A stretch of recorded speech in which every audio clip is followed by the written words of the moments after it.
volume. Okay. Um, Hi, I'm Stephen Colbert, and I am here to do Ask a Grown Man for Rookie. Okay. I'm honored to be considered a grown man. Thank you very much. Let's see. Here's the good stuff. All right, I got 4 questions here. Number 1.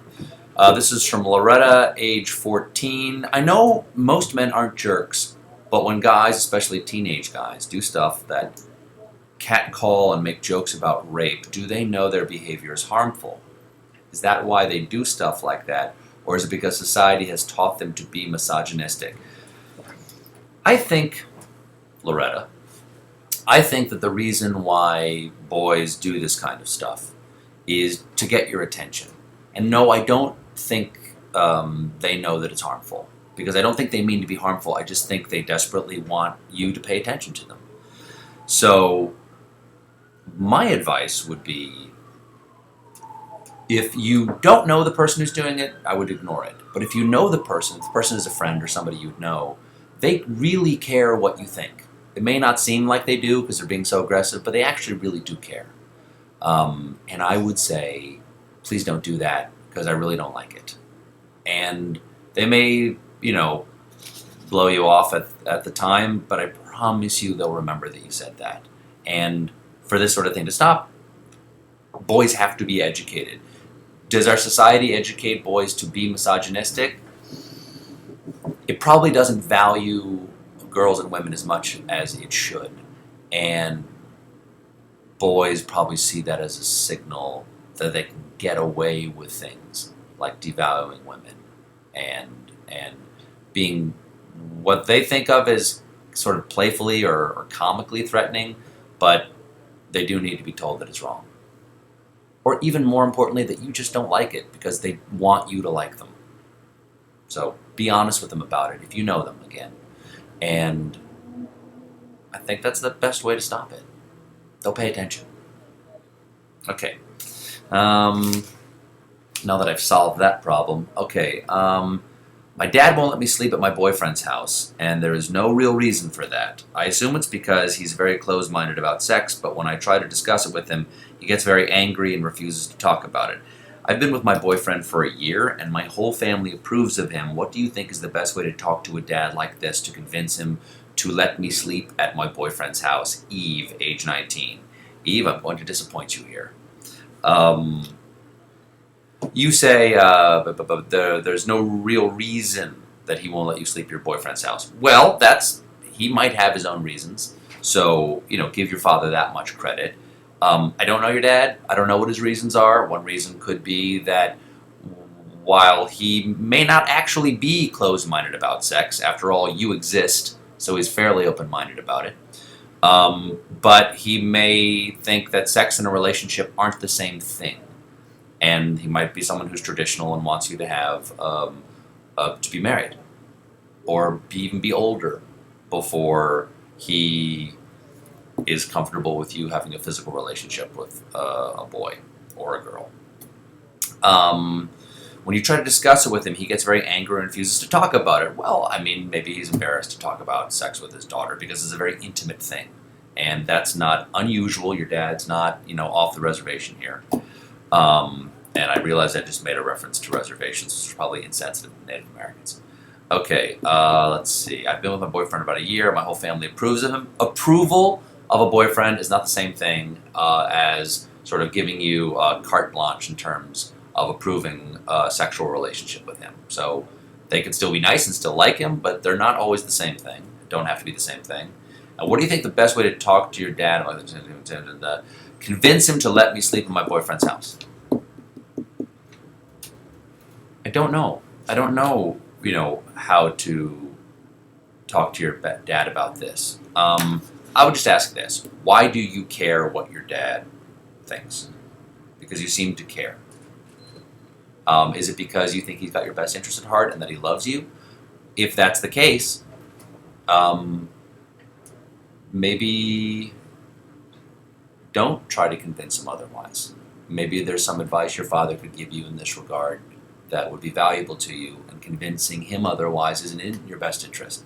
Again, I don't know what your dad's reasons are, But you're 19, you're legally an adult. Why are you still living at home?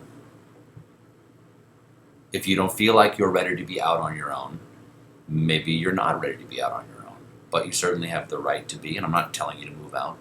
I'm just saying if there's a reason why you're still living at home and you feel like you still need your parents' help, it might be sort of an act of humility to say, if I need their help in ways that are both financially in terms of security, maybe it's not too much to ask to also accept their help in terms of relationship advice. And I'm sure that answer did not go over great with everyone, but what do you want? So there's this boy. Here's the next. Let's see. There's this boy. He's kind of mean to me and he lies to me a lot. But then other times he's a really great guy. He says he likes me and he treats me really well. How do you think I should proceed in this relationship? Charlie, 17, Tallahassee, Florida. Well, there's a little contradiction in here. You say that he likes me and treats me well, but you also say he's kind of mean to me and he lies to me a lot. You led with mean to me and lies to me a lot. And then maybe you felt bad about saying that, so you said he says he likes me and treats me really well. If he lies to you and is mean to you, then he may like you, but he's definitely not treating you very well. So I would not waste my time with somebody who lies to you. Even the mean to me is easier to deal with than somebody who lies to you a lot. Because if he lies to you a lot, how do you know that he really likes you, even though he says so? Maybe he's lying about that too. I would give this person one last shot and say, don't ever lie to me again. And say, because I like you, if you do like this person, I like you, and you say you like me, but a predicate of that relationship is that you can't lie to me and I can't lie to you. So I'm going to be honest with you and not lie and say this is your last chance. All right, and then kick him to the curb. All right, let's see. I would really like to know all the ways in which you can tell when a person likes you. Girls, boys, grown-ups, everyone. Love and cookies, Maria, 19, Mexico City. Maria, gracias por amor, and however you say cookies in Spanish. Let's see, how can you tell someone likes you? People show they like you in all kinds of different ways. But some basic ones are they want to hear your stories. They care how you feel.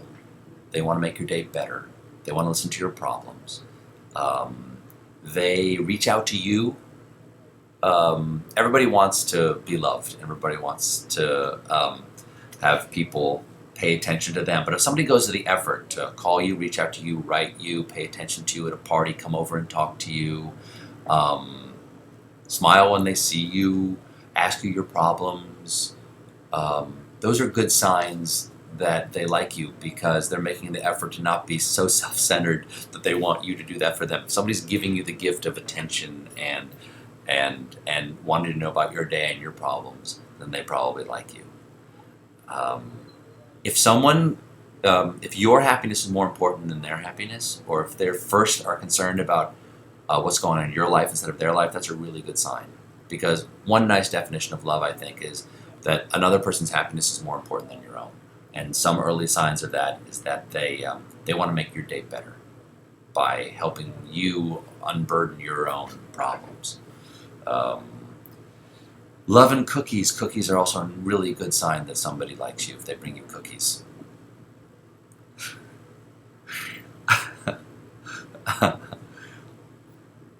The problem is sometimes people might be mean to you, or pick on you to show that they like you, because they're afraid that you don't like them. And so they might be mean first, just to get your attention. But if someone is just paying attention to you over and over again, it probably means they like you. Because if someone really doesn't like you, they mostly ignore you. I know that's kind of a vague answer, but there are just so many different ways that affection is expressed. That's it. Those are the 4 questions.